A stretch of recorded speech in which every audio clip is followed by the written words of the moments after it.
But overall, we might have begun to win the war. I'll tell you how.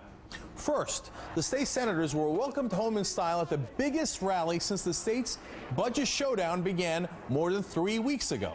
Madison police estimate as many as 100,000 people turned out at the State House on Saturday. That is a giant crowd. The rally was organized by a variety of unions, including the AFL-CIO and the Wisconsin Farmers Union, which helped bring dozens of tractors from around the state to participate in the rally, including manure spreaders donning pictures of Governor Walker, which is fun for everybody. Now, according to the Associated Press, the unions asked the White House early on to send Vice President Biden to the rallies in Wisconsin. Now, that was many weeks ago. The White House reaction was, get out of here, get. Of course that didn't happen. Then many weeks later, as things are really heating up, they asked for the Secretary of Labor, Hilda Solis. Now, that makes sense, right? And of course, the White House wouldn't send her either. They said she's looking into the situation. The situation is over and she's still looking. But then something else happened that turned out to be a blessing in disguise. The people in Wisconsin took matters into their own hands and stopped waiting for the National Democratic Cavalry that never, ever arrives. And you know what? They're still fighting, even after the governor's questionable move to pass the bill. Now they're targeting Scott Walker's corporate backers. That's smart. Notably, M&I Bank. The bank's executives poured more than $46,000 into Governor Walker's campaign last year. Now, that's more than they gave all other 2010 candidates combined. So now unions have started a Move Your Money campaign, urging teachers, cops, and firefighters to close their accounts at M&I. On Friday, Wisconsin firefighters picketed the bank, as you can see, and they withdrew $192,000, which then made them shut down the bank. They said, okay, mercy, please stop withdrawing it. And you know what? It can get a lot worse for the bank. One report estimates that unions have over $1 billion in pension funds invested at M&I Bank. You know what that means? That means, SpaghettiOs, you could be in a lot of trouble. Now, people have figured out that you can hit the powerful where it counts in Son of an oil man. I lived overseas all of my life. I was very fortunate in both having several graduate degrees and being a Marine Corps infantry officer, Marine Corps intelligence officer, and then a clandestine intelligence case officer. I've programmed imagery satellites. I've helped steal signals code books. I've done counterintelligence. I'm basically intimately familiar with the way in which the U.S. government does or does not do the craft of intelligence. What you need to know is I'm a spy saying spying doesn't work. It's costing you $1.2 billion a week to produce the president's daily brief for a guy that can't read. People don't realize this. Apart from the fact that NSA is 1950s mindsets with 1970s technologies, SCIC completely screwed up Trailblazer, Echelon is baloney. 80% of your signals intelligence comes from analysis of patterns. So you don't need to violate privacy. All you need to know is that Schmuckhead is calling Afghanistan once a week. General Shinseki knew exactly what was needed to make Iraq go right, and Paul Wolfowitz lied to Congress and said they'll receive us like liberators and stuff. If I had been General Shinseki, I would have grabbed Wolfowitz by the neck and thrown him down the steps of Capitol Hill. You don't let people lie like that. It's unprofessional to confuse loyalty with integrity. And we have had a failure of generalship in America. Our generals have been too eager to keep their stars and not eager enough to think for themselves and uphold the Constitution. Smedley Butler, the highest decorated Marine, said, war is a racket. War is a racket. War is a racket, and the only reason it's happening is because the American public is lethargic. Blog that. You are the Paul Reveres and Patrick Henrys of our generation. Bottom-up horizontal connection is key. Sharing at all levels, not top-down control. Public intelligence and influence is about to take off. We're about to bury rule by secrecy. Civil affairs is the focal point. The intelligence guys need to go back in their box. Bloggers, not informants, are key. The FBI is about to try and hire 2,000 informants in a Soviet police-style approach to security. That's idiocy. If you bloggers self-organize and attach yourself like leeches to specific issues, corporations, organizations, challenges, whatever, you will be the intelligence Minutemen of this century. The power is in your hands. There aren't enough guns to kill us all, and Halliburton can't build the jails fast enough to keep us down.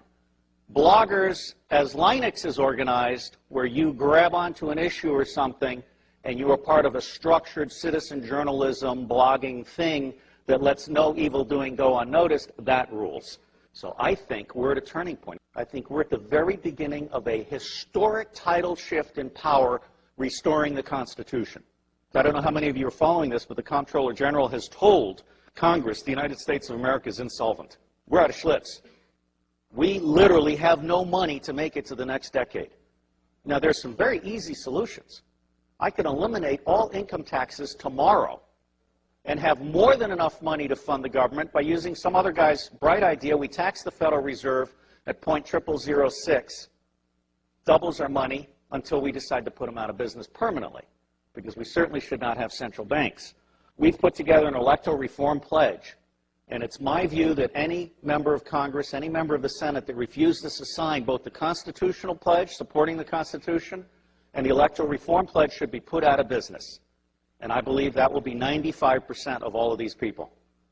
It may be time to literally dump Congress on its ass and start over. The government has gotten stupid to the point that it can't write a statement of work. And so they ask the contractors to write a statement of work, and the contractors write a statement of work saying, you need more of what I haven't been able to sell. And the government says, oh yeah, right, good. Put it in the budget. This is real shit. I can crack all 10 of the top-level threats to humanity in less than 25 years for less than 1/3 of what the world is spending on the military. Blog that. And I will tell you the price of buying back the United States government, it's $500 million a year. In the early 90s, Newt Gingrich and the Republicans got together. Their plan is now on the street. It's been exposed by a Columbia professor. They concluded that they could buy the United States government from school board to State House to White House for $300 million a year, and by golly, they did.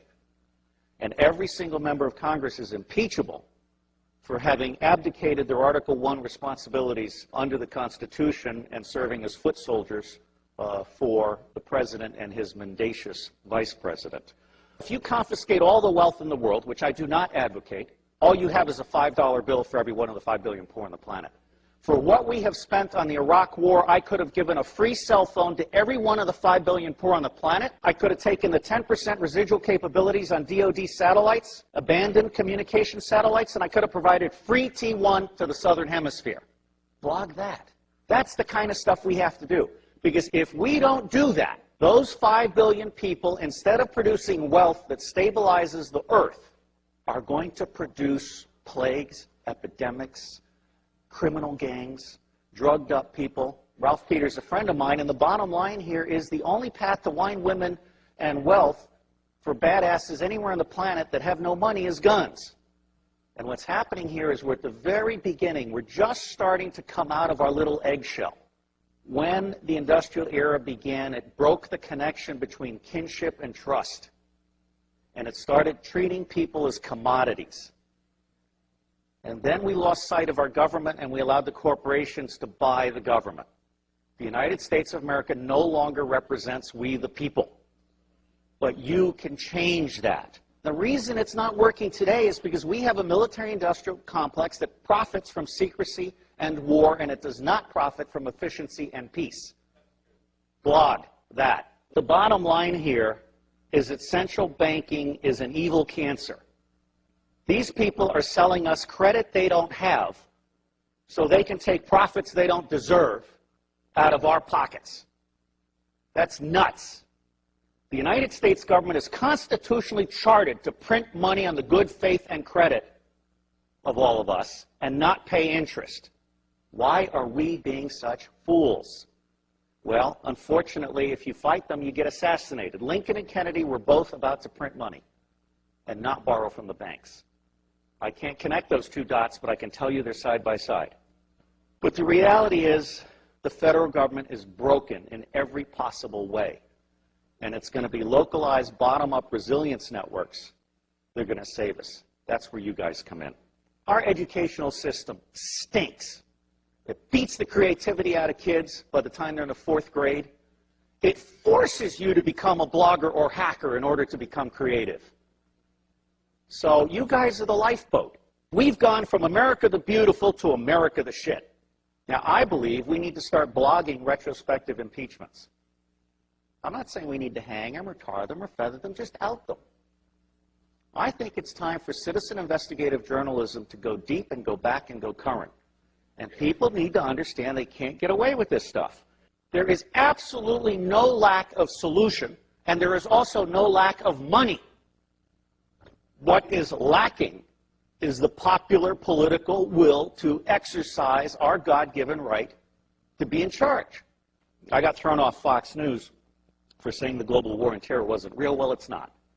Okay? I mean, until we can get to one man, one bullet for the top 6,000, we can contain the next level, and we can provide a quality of life for everybody on the planet at the lowest level, we're not going to get it. The Air Force solution for terrorism is to kill one guy in an entire village, which, of course, creates 100 to 200. And as the Allied attacks rage on, some are beginning to ask just who are the Libyan rebels that America is supporting in this war? And the answer is frightening. A series of reports indicates that the anti-Gaddafi rebels have direct ties to al-Qaeda. Now, Andy McCarthy at National Review Online cites a French report that has Libyan rebels shouting, quote, "Now the time of jihad has arrived." Rolling Stone cites a West Point analysis of al-Qaeda records which indicate that Libya's rebel groups may have facilitated the murder of American soldiers in Iraq. Quote, nearly 20% of foreign fighters in Iraq were Libyans. On a per capita basis, Libya nearly doubled Saudi Arabia as the top source of foreign fighters. So I think it's pretty safe to say these are not the people America should be supporting abroad. There's a time when the operation of the machine becomes so odious, makes you so sick at heart that you can't take part. You can't even passively take part.